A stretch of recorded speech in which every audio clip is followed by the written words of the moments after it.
אתה בארץ? תראה מה הבאתי. האוטו הכי טוב, לשחקן הכי טוב. תגיד, הבאת לי מתנה. עושה רעש אפילו יותר ממך. סע! עונה, רביבו, איזה אוטו? ברקו, תוריד את הרגל מהאור. בלי פסים מהרגל הזאת, היית מוכר קבבים בטורקיה.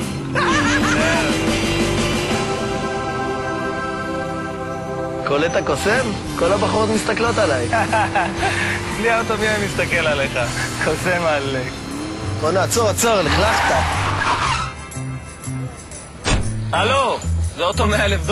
יאללה, $100,000. במקדונלדס אני מביא אותה ב10 שקלים. ועוד אדומה.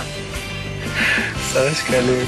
כן, רביבו, כל 10 שקלים מזכים בהשתתפות בהגרלת 5 מכוניות פורש בוקסטר במבצע הקיץ של מקדונלדס. פרטים בסניפים.